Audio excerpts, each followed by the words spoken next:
One evening last year, as I was searching the web for some information on the newest Marvel movie coming out, I kept stumbling upon links to fanfiction sites such as archiveofourown.org and fanfiction.net. Fanfiction, by definition, is fiction written by a fan of and including characters from a particular TV series, movie, book, etc. I followed one of these links and I came across an author with the handle SandyLee007. There I found a collection of one-shots, or one-chapter stories combined into one larger story.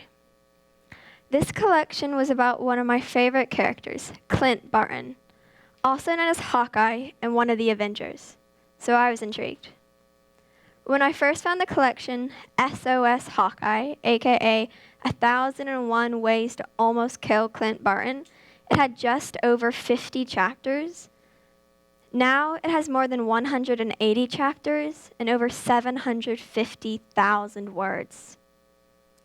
After exclusively reading this story for a while, I started to read other fanfiction stories, getting lost in a world separate from my own and free from the stresses and pressures of the hardships that middle school holds. Everything I thought was wrong in a book or a movie or a TV show, I could find fixed in stories written by people as passionate as I am. There was nowhere else I'd be able to find that. Fanfiction is a place for writers to cultivate their writing skills outside of restricting environments such as schools and workplaces. Many people who want to write don't write because they find the idea of world building and character creation terrifying. I know I certainly do.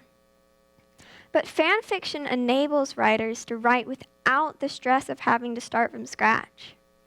Examples of writers who started out in fan fiction are Meg Cabot, who wrote Star Wars fan fiction before going on to write The Princess Diaries, and Cassandra Clare, who wrote Lord of the Rings fan fiction before going on to write the Mortal Instruments series. People can publish their fan fiction on sites such as fanfiction.net, an archive of our own, to share it with the world. Unfortunately, many people believe fanfiction is useless or invalid. They believe it is a waste of time or a worthless skill. One of the most common misconceptions of fanfiction is that it is all explicit. Yes, E.L. James, the author of 50 Shades of Grey, started out writing Twilight fanfiction. But not all of us are E.L. James. And even for people who are worried about coming across inappropriate writing, there are filters and ratings to keep people from reading something they are not comfortable with reading. Another misconception of fanfiction is that it is all bad writing. Yes, welcome to the world of learning, where not everything is going to be perfect. Some fanfiction is horrendous. I know this as I have come across it myself, but not all fanfiction is. Some fanfiction is average, but some fanfiction has made me lose interest in reading published books because the quality is so incredible. Good writing is not defined by whether or not someone decides to publish it. Good writing is defined by the emotions it evokes from the reader.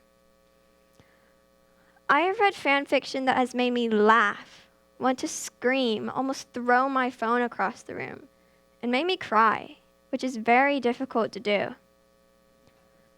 Fanfiction is an outlet. It allows writers to harness their creativity. They find what they think is wrong in a book or a movie, and they fix it.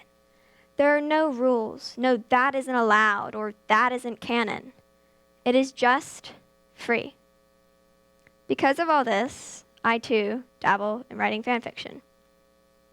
I'm working on a story about where Clint Barton has to reconcile with his past. Who knows? Maybe one day I'll publish it to fanfiction.net.